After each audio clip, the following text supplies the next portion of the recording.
Shalom yud, dimanapun teman-teman berada, welcome back to A Minute With. Jadi aku senang banget kembali bersama dengan teman-teman semua di YouTube channel kita. Dan pastikan teman-teman subscribe channel kita dan juga bisa teman-teman bagikan ke semua teman-teman. Karena pada hari ini pesan Tuhan sangat memberkati kita semua dan juga sangat menguatkan teman-teman semuanya di minggu ini. Dan hari ini aku akan sampaikan pesan Tuhan tentang kekuatan untuk bertahan. That is a power to defense. Nah, kita akan belajar sama-sama di Yesaya pasal 40 ayat 27 sampai 31. Aku akan baca yang artinya semuanya. Mengapakah engkau berkata demikian, hai Yakub, dan berkata begini, hai Israel? Hidupku tersembunyi dari Tuhan dan hakku tidak diperhatikan Allahku. Tidakkah kau tahu dan tidakkah kau dengar, Tuhan ialah Allah kekal yang menciptakan bumi dari ujung ke ujung. Ia tidak menjadi lelah dan tidak menjadi lesu, tidak terduga pengertiannya. Dia memberikan kekuatan kepada yang lelah dan menambah semangat kepada yang tiada berdaya. Ayat 30, orang-orang muda menjadi lelah dan lesu, dan teruna-teruna jatuh tersandung. Tetapi orang-orang yang menantikan Tuhan, orang-orang yang menanti-nantikan Tuhan, mendapat apa di situ? Kekuatan baru. Mereka seumpama raja wali yang naik terbang dengan kekuatan sayapnya. Mereka berlari dan tidak menjadi lesu, mereka berjalan dan tidak menjadi lelah. Nah, pernah gak sih kamu berada di masa sulit yang gak sampai selesai gitu ya, gak kunjung berakhir. Dan mungkin kamu telah kehilangan semua kenyamanan, kehilangan semua comfortable yang dulunya sudah menjadi kebiasaan. Atau mungkin kamu sedang memerangi yang namanya rasa kecewa. Atau mungkin kamu lagi merasa capek, kamu merasa lelah, dan kamu bilang, Tuhan, aku hampir mau menyerah gitu. Dan apapun yang kamu hadapin, kamu sementara, ya Tuhan berkata buat kamu semua, kamu tidak sendirian. Karena apa? Kita lihat, ambil contoh satu aja deh, Ayub. Ayub aja kehilangan kekayaan, kehilangan sumber daya, otoritas. Dia kehilangan keluarganya, anak-anaknya. Dia keluar sampai dia kehilangan juga semua yang dia punya, kekayaannya, kesehatannya, dan juga persahabatannya pun hilang. Nabi Yeremia pun menyaksikan bahwa negaranya itu sangat hancur, ya, negaranya itu sangat hancurnya luar biasa, dan teman-temannya pun dibawa ke pembuangan Babel. Dan Yesaya, diduga begini ya, Nabi Yesaya ini diduga digergaji menjadi dua, dibelah menjadi dua karena nubuatannya, dan dia meninggal itu tanpa menyaksikan juru selamat yang dikatakannya. Dia meninggal tanpa kedatangan Yesus pada saat dia menubuatkan di Yesaya 9 ayat 5, di mana dia bilang bahwa seorang anak telah lahir untuk kita, seorang putra telah diberikan untuk kita, lambang pemerintahan di atas bahunya kan. Nah, kita lihat juga ke-12 rasul. Ke-12 rasul mengalami pencobaan pembunuhan, ya, penganiayaan, terus kelaparan, terus penjara, isolasi, penyakit, dan kematian. Dan mereka semua meninggal sampai menantikan kedatangan Kristus. Dimanapun salah satunya yang sangat memberkati aku banget yaitu Rasul Yohanes. Rasul Yohanes dimana dia mengalami sampai dia mendapatkan visi dari Tuhan tentang akhir zaman. Di kitab Wahyu juga Tuhan menyatakan bahwa dia akan datang sampai 1000 tahun kemudian, dan ia akan menyatakan kemuliaannya atas bumi, dan dia akan datang kedua kalinya. Nah, Alkitab juga mengisahkan hal itu, tentang orang-orang yang mengalami kesakitan, orang-orang yang mengalami penderitaan, orang-orang yang mengalami kesulitan, orang mengalami kehilangan yang luar biasa. Tetapi orang-orang tersebut, ya, bertahan karena mereka tahu bahwa tiada satupun, bahkan juga kematian, itu sanggup memisahkan mereka dari janji Allah yang kekal itu. Nah, aku akan mengajak kita untuk baca lagi Ibrani pasal 11 ayat 1. Ini aku akan baca di dalam versi Amplified, dalam bahasa Inggris ya, karena ini sangat-sangat dengan clear banget ya, bicara tentang iman itu. Oke, teman-teman bisa baca Ibrani 11 ayat 1. Oke, aku akan baca dalam versi Amplified. Now faith is the assurance. Assurance itu jaminan, ya. Jaminan atau the title deed, atau yang melekat gitu, jabatan yang melekat di dalam hati seseorang, dan konfirmasi kembali itu adalah iman. Of things hoped for, dari segala sesuatu yang diharapkan, yaitu guaranteed divine, ya, digaransikan secara ilahi oleh Tuhan. Dan dibilang di situ bahwa faith and the evidence, bukti dari segala sesuatu yang nggak bisa dilihat, atau dikatakan sebagai the conviction of their reality, ya, konveksi dari kenyataannya mereka, realitanya mereka. And faith comprehends as fact what cannot be experienced by the physical senses. Iman itu berdasarkan pada fakta yang gak bisa dirasakan oleh bagian fisik tertentu. Nah, ayat kedua, for by this faith the man of all gain approval. Kind of faith, macam-macam iman itu di-approve secara ilahi, di-approve divinely, ya kan?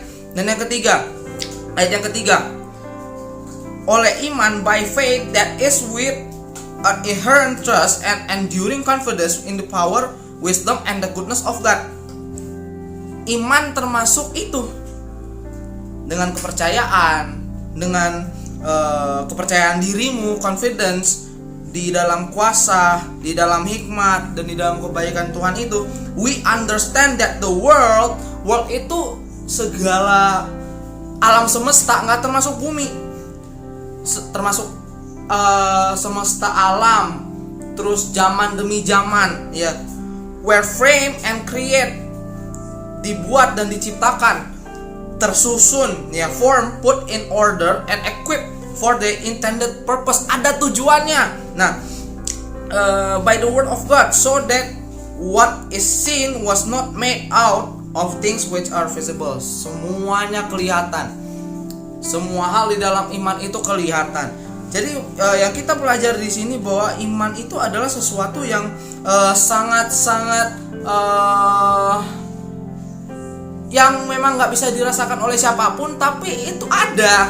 Nah, kita melihat di sini bahwa karena dunia kita itu rusak, terjadi hal-hal yang buruk. Ketika kita berada di situasi yang berada di luar kendali kita, kekecewaan itu sangat wajar gitu buat kita sebagai manusia, dan kesedihan pun terjadi. Tetapi bahkan di saat-saat kesedihan, terus di saat penderitaan, sakit hati dan kekecewaan yang sangat ekstrim, kita percaya deh bahwa Yesus sanggup mengubahnya menjadi sebuah showtime, sebuah pertunjukan yang sangat mengagumkan tentang kebaikan dan kasih karunia-Nya.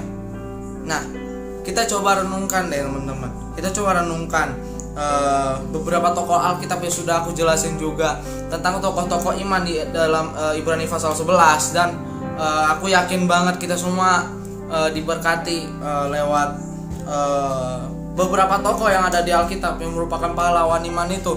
Dan yuk, yang menjadi pesan Tuhan buat kita semua adalah ayo bersama-sama kita mempelajari bagaimana Tuhan memakai penderitaan mereka, memakai penderitaan yang kita alami, memakai pergumulan yang kita alami, masalah yang kita alami itu untuk the biggest purpose, karena menggunakan yang namanya iman itu.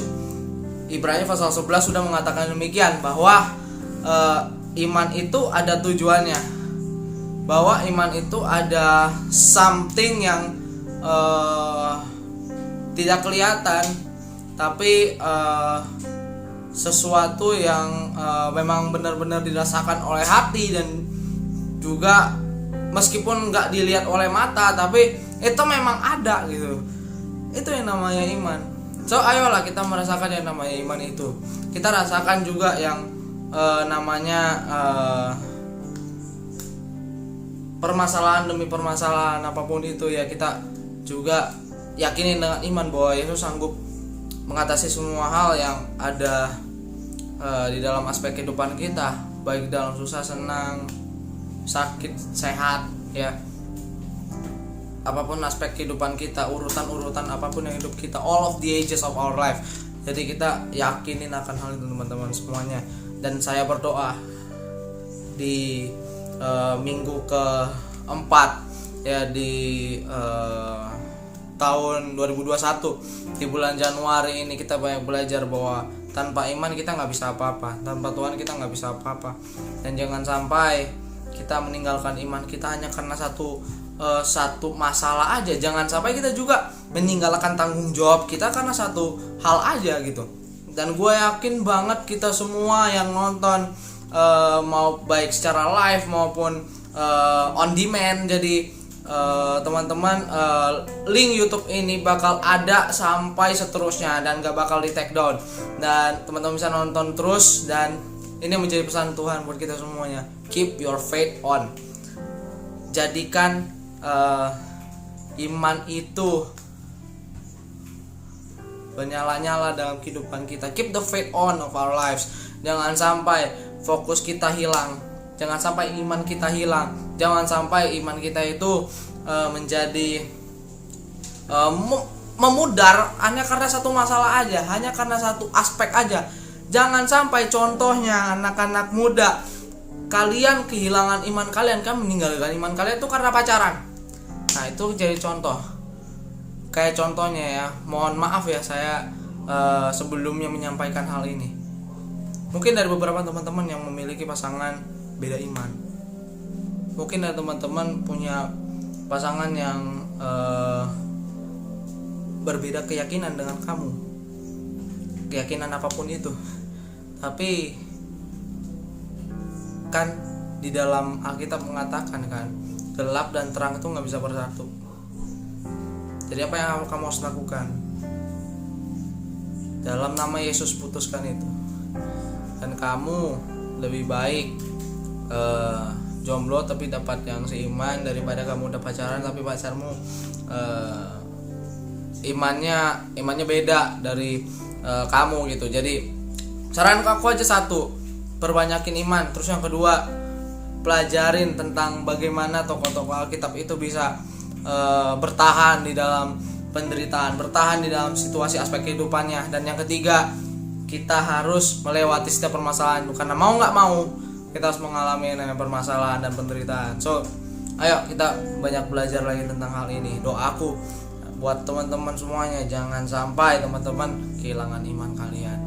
Ya, mari kita sama-sama berdoa. Yuk, Tuhan terima kasih karena pada saat ini kami sudah mendengarkan pesan Tuhan buat setiap teman-teman semua yang ada di YouTube channel ini. Tapi kiranya Tuhan Engkau terus menyertai setiap anak-anak muda yang nonton baik secara live premiere maupun secara tertunda.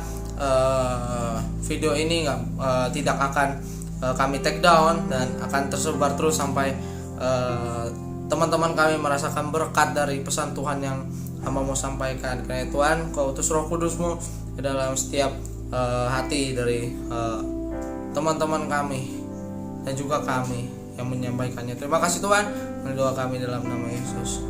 Amin. Thank you teman-teman yang udah nonton A Minute With ini. Sekali lagi jangan lupa untuk subscribe, jangan lupa untuk share, jangan lupa untuk bagikan ke semua teman-teman karena sangat penting banget. Karena aku yakin bahwa kita semua diberkati oleh pesan Tuhan yang disampaikan ya. Gak cuma lewat aku, gak cuma lewat teman-teman yang lain, tetapi lewat orang-orang yang di sekitar kita yang beriman juga melalui hamba-hamba Tuhan yang diurapi. Tapi gue yakin dan percaya teman-teman semuanya boleh diberkati oleh pesan Tuhan ini. Kiranya Tuhan memberkati kita semua. Bangkitlah anak muda, Tuhan memberkati.